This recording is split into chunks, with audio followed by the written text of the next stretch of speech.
गए और जाकर के रात्रि का समय है, ऐसा महापुरुष कहते हैं। सामने से जानना चाहते हैं द्रौपदी के शिविर में, लेकिन भगवान शिव का पहरा है और भगवान कृष्ण जान रहे हैं पांडवों पर आपत्ति, इसलिए पांडवों को लेकर भगवान अत्यंत लेकर के चले गए। और जहां पांडव सोते थे उन शयन कक्षों में, उन शैया पे उन्हीं पांडवों के बेटे लेटे हुए हैं। उम्र में तो सब 16 वर्षीय है, लेकिन शरीर में पिता के समान ही है।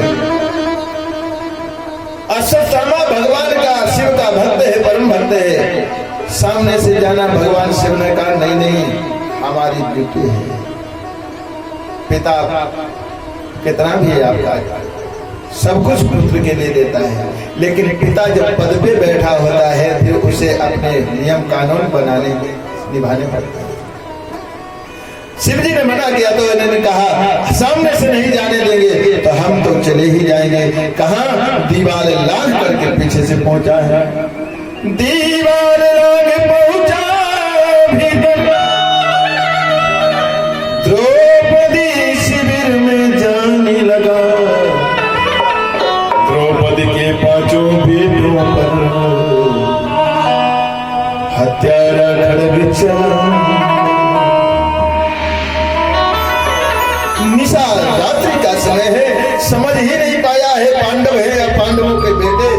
सभी के शीश काट लिए और काट करके शीश जलाए हैं। दुर्योधन के पास में आया। दुर्योधन ने कहा तुम आ गए हैं क्या? पांडवों के शीश काट लाए, पांडवों का वध कर दिया? हाँ हाँ। दुर्योधन को शंका हो गई। 60 मन गदा का भार सहन करने वाला भीम का सरोस होता है। अरे हम 100 भाई, इतनी बड़ी सेना मिलकर पांडवों का बाल बांका न कर सके, जिनके रक्षक भगवान गोविंद ने, इसने कैसे ऐसा कर दिया? तो अपने शंका समाधान करने के लिए दुर्योधन ने कहा भीम का शीश लाओ मुझे। भीम का शीश, भीम के पुत्र का शीश दे दिया, भीम का शीश समझ करके। और जैसे हाथ से उसने गले से दबाया, फूट गया और शीश नहीं फूटा। दुर्योधन भी रोने लगा। अरे अश्वत्थामा तुमने ये क्या किया? हमारा बैर तो पांडवों से था, पांडव पुत्रों से नहीं। हमारा बैर पांडवों से था, उनके पुत्रों से नहीं। तुमने इन्हें को मार दिया। और इसी योग में कहते हैं वेदना निश्चर दुर्योधन के प्राण अंत हो जाता है। जाओ मेरी आंखों के सामने से चला जा। अश्वत्थामा तो इधर है, लेकिन इधर जब प्रातः काल हुआ, बहुत समय हो गया, बेटे नहीं उठे। जाकर के दासी ने देखा, जगा दे पुत्रों को, लेकिन पुत्रों को जगाने गई तो पुत्रों के शीश का तो पता ही नहीं, धर ही धर है। अब आप रह गई, एक चिकार निकल पड़ी मुख से, माता शिशुना,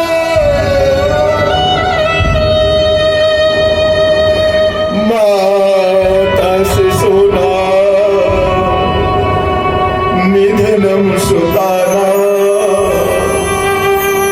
समय घोरम परितप्तवान। माता शिशुना निधनम सुतानम निसम्य घोरम परितप्यमान। तदा रुद्वास्प कलाकुला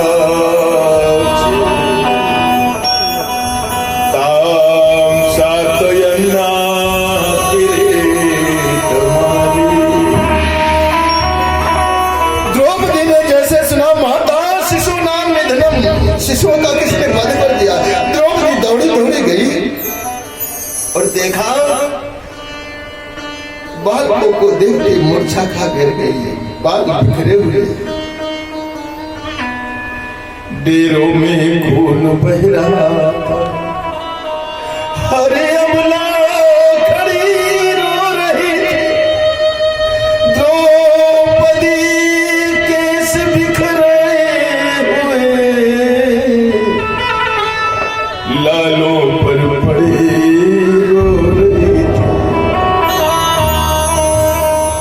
अपने आप को संभाला, गोविंद का स्मरण किया। हे गोविंद, जग को जीवन देने वाले, भक्तों का दुख हरने वाले,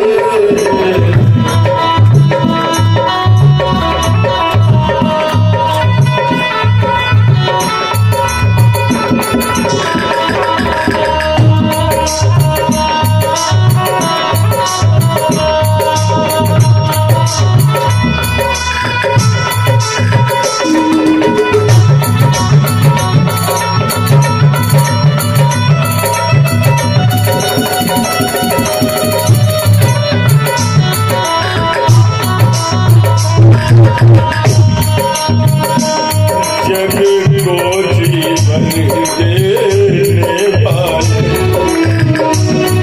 भक्तों का दुख हरने वाले, वो कहाँ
भगवान को याद किया और उसी समय भगवान अर्जुन के सहित पांडवों को लेकर द्रौपदी के पास में आ गए। द्रौपदी को देख करके अर्जुन से नहीं रहा गया। अर्जुन पास में पहुंचते और कहा, देवी आज तुम पे बहुत बड़ी विपत्ति आई है, लेकिन हम तुम्हारे आंसू नहीं पोंछे। तुम्हारे आंसू तो मैं तब पोंछूंगा ना जब उस आतताई ब्राह्मणाधम का सिर इस अपने गांडीव धनुष के बाणों से काट करके तुम्हें भेंट करूंगा और अपने पुत्रों की अंत्येष्टि क्रिया करने के बाद तुम उस सिर पर पैर रख करके स्नान करोगे, तब ये अर्जुन तुम्हारे अश्रों को पोंछेगा। ऐसा प्रण कर दिया। भगवान की ओर इशारा किया। भगवान ने रथ संभाला, अर्जुन रथारूढ़ हुए और अश्वत्थामा का पीछा किया। अश्वत्थामा ने अर्जुन को अपनी ओर आते देख करके भयभीत हो गया, बाणों का संहार करने लगा। अर्जुन बाण छोड़ रहे हैं, अश्वत्थामा बाण छोड़ रहा है और जब देखा हम जीत नहीं पाएंगे तो अश्वत्थामा ने ब्रह्मास्त्र का संधान कर दिया।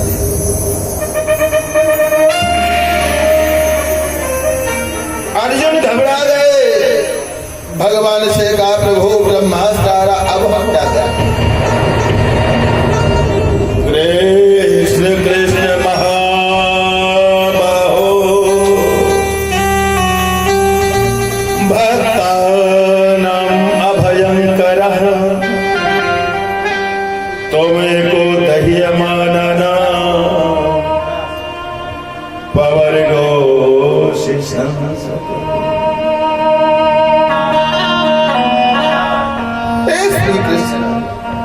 तुम सच्चिदानंद घन स्वरूप परमात्मा हो। हे प्रभु, भक्तों को अभय देने वाले मात्र एक संसार में आप ही हो। इस संसार की जो धगकती हुई आग है ना, उससे उस आग में जल डालने का काम सिर्फ आप कर सकते हो। उन जीवों को उबालने वाले सिर्फ भक्तों को, भक्ता नाम अभय करा, भक्तों को अभय देना, इसने मेरी रक्षा। भगवान ने कहा अर्जुन इतना अधीर होने की आवश्यकता नहीं है। क्यों? ये आपत्ति का समय है और आपत्ति में यदि विवेक से काम नहीं लिया गया तो समझ लेना काम बनता नहीं है, बिगड़ता और ध्यान करो। आज इसने ब्रह्मास्त्र संधान तुम्हारे ऊपर कर दिया है। इनके पिता ने ही तुम्हें शिक्षा दी है और क्यों अपने पुत्र को वो शिक्षा नहीं दी जो तुम्हें दी? जानते हो इसीलिए नहीं दी कि ये किस विद्या को कहां प्रयोग किया जाए इसको यही नहीं पता है। और इसलिए तुम एक काम करो, इसने ब्रह्मास्त्र का संधान किया, इसको तो सिर्फ चलाना आता है, वापस करना नहीं आता है। तुम चलाओ और वापस भी कर लो, एक योद्धा वापस होगा तो दूसरा अपने आप पास होगा, ये अपने ही ब्रह्मास्त्र में बंध जाएगा। और अर्जुन ने भगवान के कहने पैसा ही किया, ब्रह्मास्त्र को छोड़ा, वापस किया और अपने ही ब्रह्मास्त्र में आज बंध गया है। कौन? अश्वत्थामा। कैसे बांधा है? सुखदेव जी कहते हैं यथा हृतम पशुवद पाशवद अबामुखम कर्म जुगुप्सितेन। जैसे हम आप पशुओं को नहीं बांधते मुक्ति हो, ऐसे इसने इन्हें बांधा है अश्वत्थामा को। यथा हृतम पशुवद पाशवद अबामुखम कर्म जुगुप्सितेन निरीक्ष्य कृष्णाय कृतं गुरुसुतो। हृदय वास्तव में द्रवित होता है। कैसे देवियां, कृष्णा संबोधन आया है द्रौपदी के लिए, निरीक्ष्य कृष्णा कृतं गुरुसुतो सुतम। कौन है? गुरुसुतम, गुरु का पुत्र है, इसलिए इसे बांधना उचित नहीं है। और जाकर के द्रौपदी ने जिसके 5-5 बेटे मार दिए गए हैं वो सामने आया है, बंधन युक्त है, फिर भी द्रौपदी ने जाकर के वामस भावा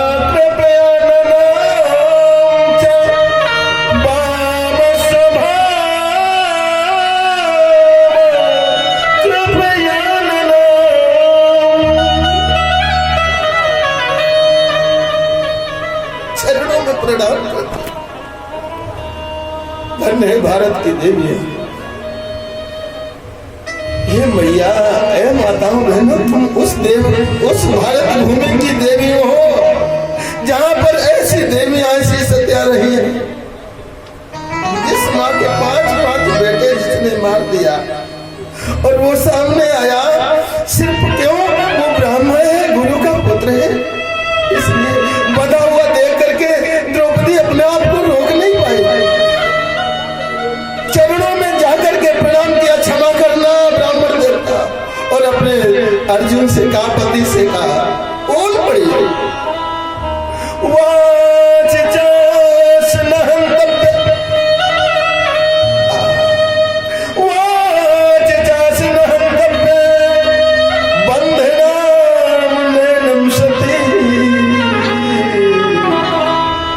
मुचेता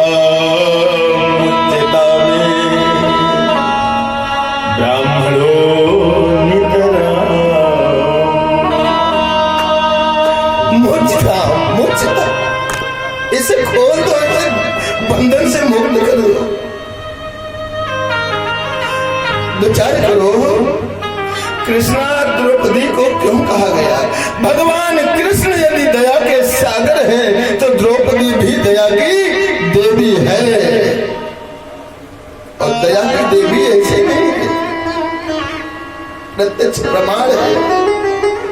5-5 पुत्र मिले हैं और वो बस ब्राह्मण है, इस कारण से गुरु का पुत्र, इस कारण से प्रणाम करती, जन्म कहती छोड़ दो, मारो नहीं इसे।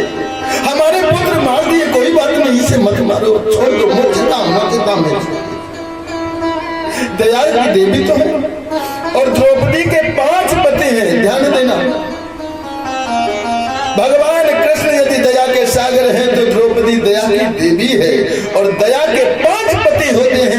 सत्य है, समझ लेना। पहला पति है कौन? धर्मराज युधिष्ठिर। दया धर्म को मूल है, पाप मूल अभिमान। दया धर्म को मूल है, पाप मूल अभिमान। तुलसी दया न छोड़िए, जब लग घट में। इसलिए द्रौपदी धर्मराज की भी पत्नी है। दया धर्म के साथ ना हो तो धर्म रक्षण नहीं करता है, फिर भक्षण। दूसरे कौन है पति? भीम, अर्थात बल के साथ भी यदि दया नहीं है तो फिर बल रक्षण नहीं करता है, भक्षण कर देता है। आप जानते हो बलवान व्यक्ति यदि दया ना हो तो वो मार देता है, गलती हो ना हो बाद में भले पश्चाताप करे, है ना। इसलिए दूसरे पति भीम की पत्नी भी द्रौपदी दया इसलिए है क्योंकि बल के साथ भी यदि दया ना हो तो बल रक्षण नहीं बच पाता है। और तीसरा पति है अर्जुन, अर्थात आत्मा के साथ यदि दया नहीं तो आत्मा आत्मा ही नहीं। और दो नकुल सहदेव, एक ज्ञान और रूप है। यदि ज्ञान के साथ दया नहीं है, रूप के साथ दया नहीं है तो रूपाभिमानी ज्ञानाभिमानी बना देगा, तुम्हारा पतन हो जाएगा। इसलिए द्रौपदी दया की देवी। 5 पति हैं, धर्म अर्थात युधिष्ठिर, भीम, अर्जुन, नकुल और सहदेव। ऐसी ही देवियां जिन्होंने भारत को भारत माता कहलाने पर मजबूर कर दिया। वैसे तो हमारे भारत का नाम भरत के नाम पे भारतवर्ष पड़ा, लेकिन जानते हो सच्चाई क्या है? ऐसे आप सबके इन सती देवियों की महत्ता के कारण हमारे प्रभु को इस धरातल पे आना पड़ा। समस्त भूमंडल ये जो विश्व है वो विष्णु ही विश्व है, विष्णु विश्व है। और उस विश्व में जो ये भारतवर्ष है हमारा आपका, ये भगवान का बक्षस्थल हृदय है। बहुत अच्छी बात है, ध्यान दें। और आप ऐसे समझ लो, आपके शरीर में हाथ में कुछ हो जाए, हाथ कट जाएगा लेकिन आपका जीवन बच जाएगा। पैर में कुछ हो जाए, आंख फूट जाए, कान बहरा हो जाए, लेकिन आपका जीवन बच जाएगा। विचार करो, हाथ पैर आंख नाक सब सही हो और कहीं हृदय की धड़कन रुक जाए तो बचेगा कुछ? हमारे भगवान का ये जो भारतवर्ष हृदय है और हमारे भगवान है इसलिए हृदय में रहते हैं। दूसरी बात, हमारे प्रभु के जितने भी अवतार हुए हैं वो सब भारतवर्ष अधिकाधिक उत्तर प्रदेश में है, चाहे वो राम अवतार, बावन अवतार, नरसिंह अवतार, कोई अवतार है। इसलिए जहाँ भगवान अवतरित होते हैं, जहाँ भगवान जन्म लेते हैं, वो जन्मदाता क्या कहलाती है? जननी अर्थात माता। तो सत्यता तो ये है, किसी अन्य देश में भगवान नहीं गए। जितनी नदियां हैं, जितनी सुंदर सुंदर नदियां, वो सब हमारे देश में है, कहीं नहीं है। क्यों? न भगवान वहां गए हैं। भले ही विश्व है तो क्या है, किसी को माँ का दर्जा नहीं, माँ का दर्जा हो ही कैसे सकता है? जन्म जब अवतार इस देश में लिया है तो दूसरे को कैसे माँ कह सकते हैं? हम आप अपनी माँ को तो माँ कह सकते हैं, किसी को कैसे? अब भैया बढ़िया भी नहीं लगेगा। अच्छा बोल के देख लो, इंग्लैंड माता कैसा लग रहा है, चीन माता, लेकिन नहीं, हमारे प्रभु ने इसको प्रमाणित कर दिया ये कह करके, ये भारत माता, प्रेम से बोले भारत माता की, सत्य सनातन धर्म की। ऐसी द्रौपदी दया की देवी है, कृष्ण यदि दया के सागर है। ये है भगवान का। भगवान